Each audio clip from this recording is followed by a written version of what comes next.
Hello. I haven't covered it on YouTube, but I have played quite a lot of Souls games. I don't claim to be the best at them by any means, but I do enjoy them. And I came across a new one that's releasing soon. It's called First Berserker Khazan. Or is it Khazan? I don't know. I think in Russian the KH is pronounced like Kh. Maybe someone who knows will tell me. But anyway, there's a demo that you can play on Steam, so I tried it, and it turned out to be quite nice. The first thing that stands out is that your NPCs and your character have a hand-drawn style. And from the cutscenes, it looks like the models are very detailed. I'm not familiar with it, but apparently the lore of this world draws from an MMO.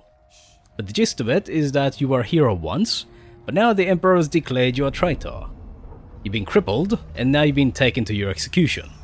But apparently your twisted rage draws the attention of some powerful ghost. He wants your body for its purposes, and there's a struggle between the two of you. The final fight in the demo is you versus the ghost, and once you defeat it, you'll end up making an alliance together. It will lend you its power to get you revenge, but there's a real sense that the price to be paid will be very high. You can almost sense a tragic end to this tale. Either way, it looks like this game will have a well-defined story to it, and it doesn't seem like not knowing the lore will take away much from the player experience. But when it comes to the gameplay, this is pretty much a Souls game, plus a few variations that I found quite interesting actually. The difficulty of a game is a pretty subjective topic, but the first time I ran through the demo, it took me about 5 hours to finish it, with the 2 bosses taking most of the time. Once you learn how the enemies work, then it does get much easier, but there is a definite learning process to understand their attack patterns. On the last run, I went through pretty quickly and it took me about an hour and 15 minutes, and I only died twice, both to the final boss. I'll be uploading that run, so you can see more details without having to play through the demo yourself, and the link will be in the description. But in this video, I'll focus on highlighting some of the more interesting details, so you can get a better idea of what the game offers, without needing to spend an hour. Like I said before, the basics of the gameplay are like Souls games. You have your swift and strong attacks, and you can chain them. You can block and dodge enemy attacks. Attacking or defending uses up stamina, but doing perfect blocks or perfect dodges significantly reduces how much stamina is used up. That's important because many enemies, especially bosses, have long chain attacks, and if you exhaust your stamina, you'll be at their mercy. Just like you see here. But that system applies just as much to enemies, including bosses. So if you manage to pull off a perfect set of parries, then there's a good chance you'll get to pull off a brutal attack that does massive damage. And the brutal attack from behind is just like a backstab in Dark Souls. Just like Dark Souls, you can also do air attacks to hit enemies below and avoid falling damage. If you get hit, you can use Netherworld energy to heal, which works exactly like Estus in Souls games. Killing enemies gives you Lacrima, which works exactly like Souls in Dark Souls. You can spend Lacrima to level up your character at Mystical Swords, which work exactly like bonfires in Souls games. They fully heal you and replenish your Netherworld energy. And just like Souls games, normal enemies will respawn after you use the bonfire. So if you want, you can farm them to level up if you're finding things difficult. Speaking of difficulty, there's 2 settings in the demo.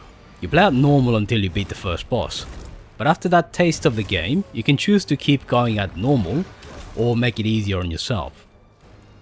I finished the demo with both, and the major difference in easy was that the damage you take and the stamina used is reduced. The timing on blocks might also be a bit more generous, but I can't say for sure. It might have been an improvement on my end. But enemy attacks are just as swift as on normal. So on easy you don't have to be as perfect on blocks and dodges, and you can chain more attacks before your stamina runs out. Combat is just easier overall, but it's not trivially easy, so you can play on easy to learn enemy attack patterns before you play on a harder difficulty. You can always go with medium and drop to easy if you're having too much trouble, but one thing to keep in mind is that you can't go back from easy to medium once you've chosen easy.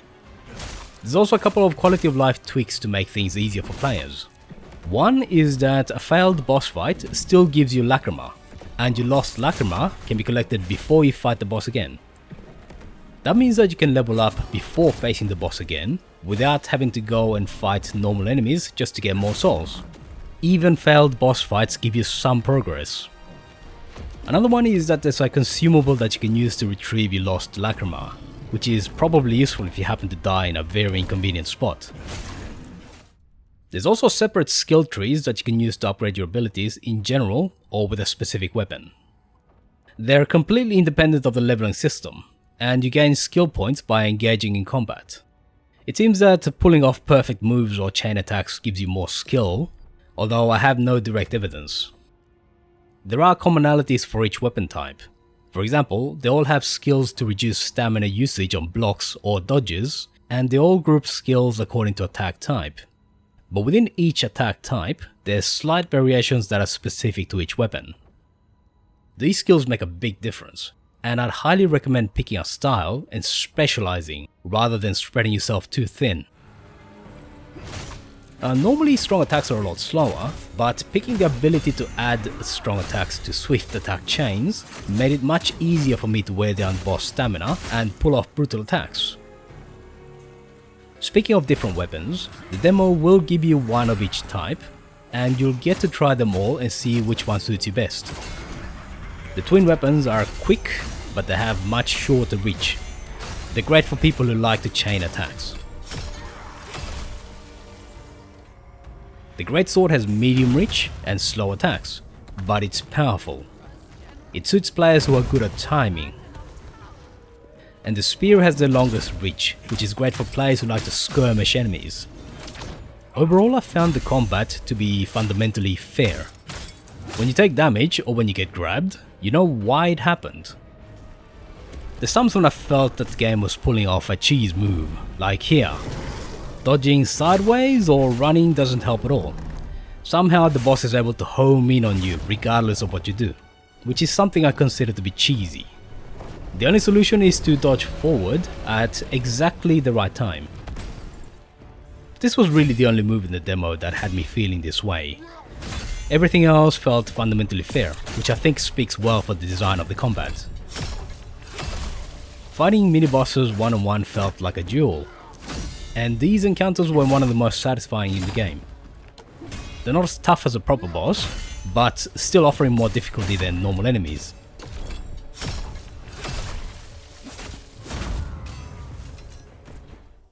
You pick up gear as you play, so you can customize your character. There's 5 slots and gear is leveled, so as you play, you'll be replacing pieces with better ones. Specialized sets give you bonuses based on how many items you wear, so it's often worth wearing them even if something else has a slightly better defense value. The playing areas are designed like in Dark Souls, in other words, a closed world with multiple crisscrossing paths. So there's quite a lot of room for exploration, with lots of little side areas that might have special rewards.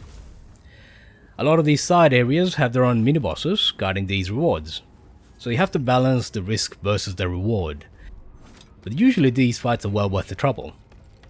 Verticality is definitely integrated, so you can drop to lower areas to explore, and you'll have to be able to foreshadow something before you get there. And just like Dark Souls, the game goes out of its way to put in little ambushes. So if something seems to be too good to be true, it's likely to be an ambush of some kind. Observation is definitely rewarded, so it's well worth taking the time to look around before you rush in.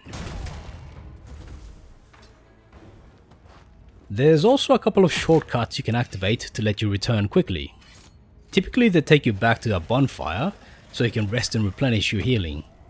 Basically you waste less time going back through areas you've already explored. Effects also work just like Souls games. You build up conditions like poison or frostbite, and once you fill the bar, the effects get applied. And of course, there's consumables that you can hotkey to reduce an effect, and grenades that you can use to do the same to enemies. One of these throwables is stones, and there's a couple of scenarios where you can use them in clever ways. For example, I found that you could use them to destroy crystals that you'd otherwise have to run around to get to.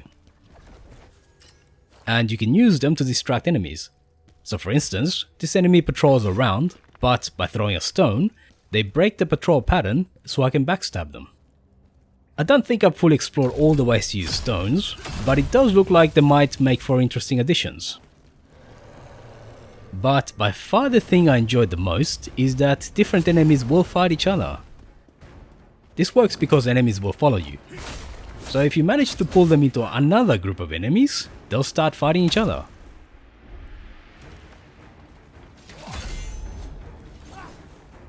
And in this case, I can take advantage of that to steal the treasures the mini-boss was guarding. Or you can pull an enemy to serve as a meat shield.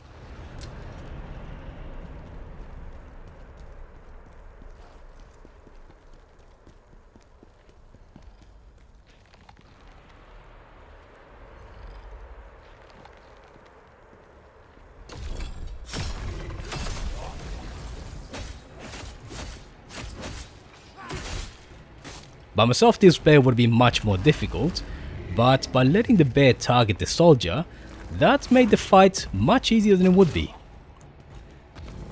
I appreciate any game that allows emergent gameplay like this to happen. Obviously we don't know how the rest of the game will turn out, but the gameplay is similar enough to Souls games that anybody who likes Souls games will find it appealing. At the same time, there's little variations from the other Souls games that give it its own signature.